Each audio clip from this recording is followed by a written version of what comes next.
decade or so ago, walking into the CD offices and casually asking the staff how we felt about the emerging luxury and the performance crossover segment would have elicited a collective sigh.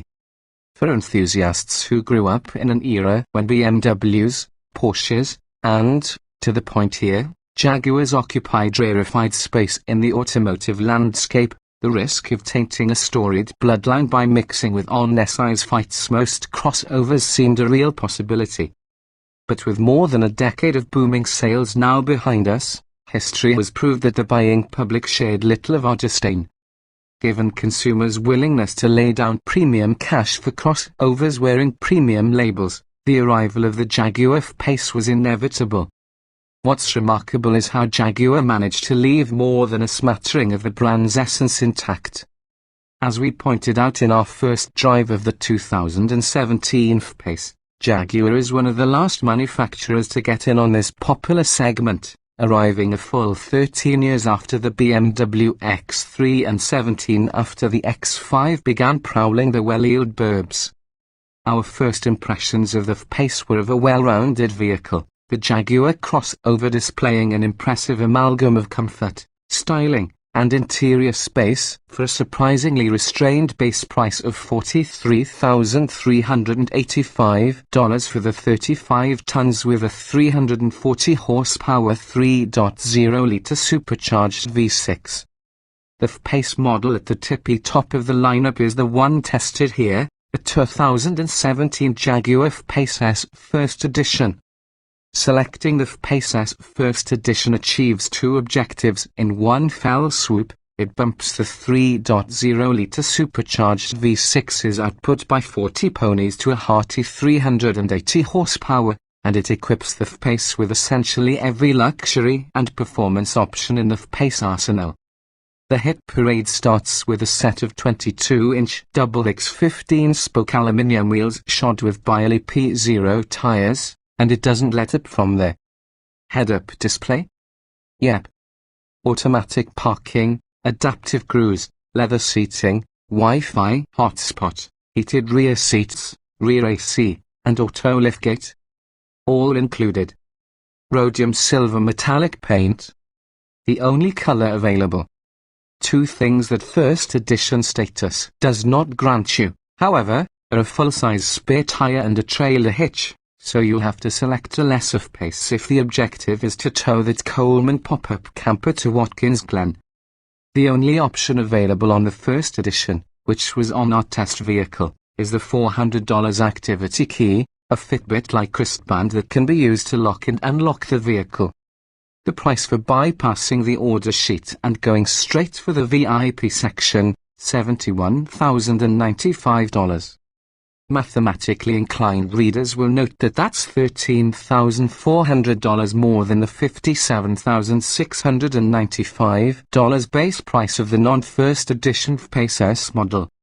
But adding all of the items in the previous paragraph individually to a 380 horsepower S model would consume time better spent actually driving the F-Pace. One factor that tilts the price wheel in favor of the first edition is its exclusivity. Jaguar says only 275 Pace S First Editions will be sold in the United States. Shut up and drive. Although our initial exposure to the F-Pace left us feeling pretty good about its blend of performance and comfort, we now have objective data about how it stacks up to the competitive set. The 0 to 60 mph romp consumed 5.3 seconds. Matching the number set by the 2015 BMW X3 xDrive 35i we tested and putting a 0.6 seconds smackdown on the 2016 Mercedes-Benz GLC 300. We expect the upcoming 2017 Mercedes-AMG GLC 43 to present more of a challenge. The Porsche Macan, however, fries the bacon of all three crossovers, with our test of a 2017 Macan GTS clocking the measure in 4.4 seconds. Quarter-mile times fit in a similar hierarchy, with the F-Pace S's 13.9 second time matching the BMW X3's while the GLC 300 trails at 14.7 seconds and the Macan GTS again leads with a speedy 13.1 second run. The Jaguar's V6, at least, sounds nearly as wonderful in F-Pace as it does in the F-Type sports car. Given our concern that the brake pedal felt soft and ambiguous during our first drive, we were mildly surprised to find that the F-Pace S, at 160 feet and aided by its grippy P0 Summit tires, is right up there with the best stopping vehicles in its class, outbraking all but the Macan GTS in our 70 TOSRMF test. And even the Porsche just barely bettered it with a 157-foot result.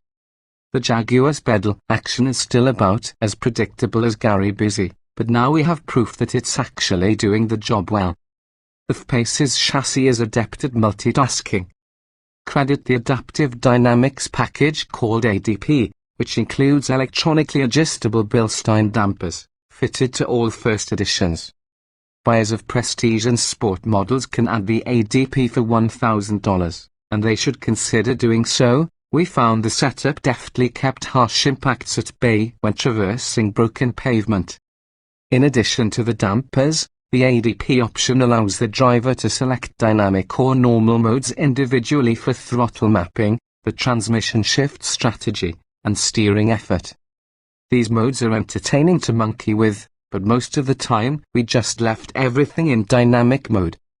Only super-O pavement or particularly sensitive passengers necessitated dulling the responses by switching to the normal setting. Similarly, we usually let the 8-speed automatic call its own shifts rather than using the pedals. We found 0.88 grams of grip on the skid pad, improving on a 0.81 and 0.84 numbers posted by the previously listed competitors and matching the Macan GTS. However, only the first edition models are endowed with the sticky P0 Summit tires, so we expect that results for less F-Paces will suffer. The prevailing handling characteristic was mild and austere, but the variable electrically assisted power steering does little to telegraph any breaking news regarding the front tire's contact patches. If we felt let down by one objective measurement, it was the mediocre 16 miles per gallon fuel economy figure we recorded in mixed driving. We'd hoped at least to hit the EPA city fuel economy rating of 18 miles per gallon. It's a Jaguar, and a relative bargain. Although F-Pace S first edition represents peak pricing for the range, its key elements, the 380 horsepower 3.0-litre supercharged V6, 8-speed automatic, and adaptive dynamics package, can be had for significantly less in the F-Pace SAWD. Getting the Porsche Macan GTS's performance edge would ding the budget about $10,000 deeper. The German starts at $68,250. The GTS we tested stickered at more than $77,000, and Porsche tells us the first batch of orders averaged $88,000 with options. For those who won't miss the F-Pace S model's extra power, a base model with a V6 starts at less than $44,000. And the diesel model, the 20D, hits showrooms this fall wearing a reasonable $41,985 starting price. With 318 lb-ft of torque at 1,750 revolutions per minute from its compression ignition inlet, it should perform well enough while returning better fuel economy numbers. As for us, the cantankerous sorts with dubious regard for the luxury performance crossover segment, well, that battle is over.